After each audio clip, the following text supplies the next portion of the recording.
Our dear brother and sister, uh, I am so happy. I'm so happy to be here uh, because I have opportunity to share the gospel with everyone. Let's see what do we have to share. Now, Bible University of the Universe, uh, we have always something good. Let's see. Today we present Love to Learn, and under Love to Learn, the topic is how many times that we shall forgive. So this is the question. It's a good question too. Okay, now uh, let's see our Bible text. Our Bible text in Matthew 18:21 is that then Peter came to him and said, Lord, how many times must I forgive my brother who sinned against me? As many as 7 times? Well, as we know, Peter is one of the disciples and one of the close disciple of Jesus. But Peter, we know that all the disciples are different. So some of them, their character, they're all different. But Peter, of course, uh, among the different, and Peter is the one that loved to raise up the question. And so, and at this time, Peter seemed to want to show to Jesus that he has a, a better idea. He has a more seem like more mercy to the people who wrong him, because in normally in the society at that time, talking about to forgive others, maybe 3 times would be the most. But Peter came up 7 times. He wants Jesus to appreciate that he add 4 more times. 4 more times to forgive others. But you know what? Jesus said.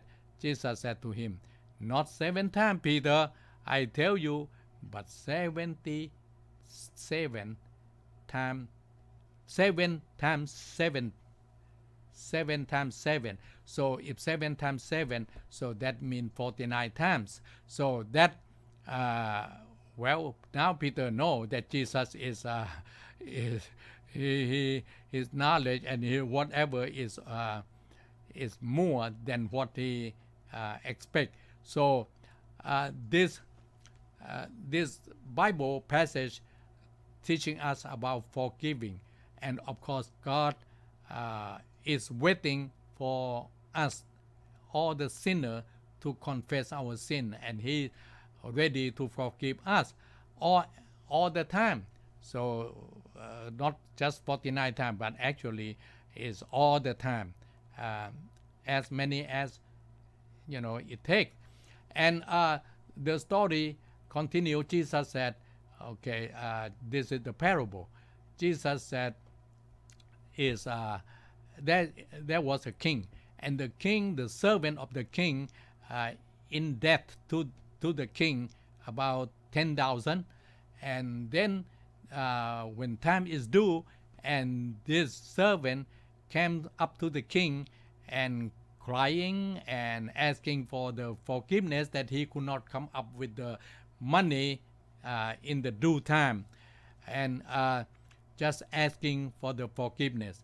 And the king is so touched that so the king willing to forgive instead of taking the whole family to pay the debt. But the king forgave him. So okay, now you don't have to pay the 10,000 back.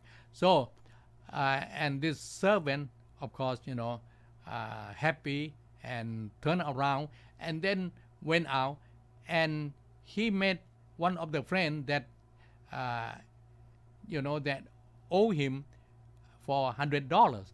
So this servant demand that friend to pay him right now.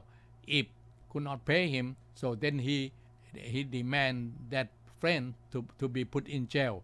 So then someone learn about this situation. So right away went to see the king and reported to the king. So the king asking the servant to come and uh, telling him that why that you know I forgive you and you did not forgive your friend.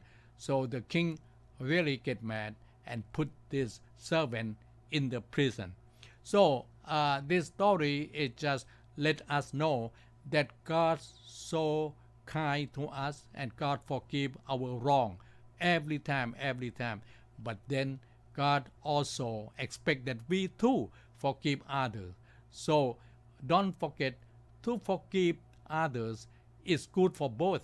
It's good for us, uh, the one that they wrong us. So it's good for us that we forgive them, and also is relieve the person who wrong us to be free uh, from the wrongdoing and from the bad feeling inside. So the forgiveness always is a good way to do.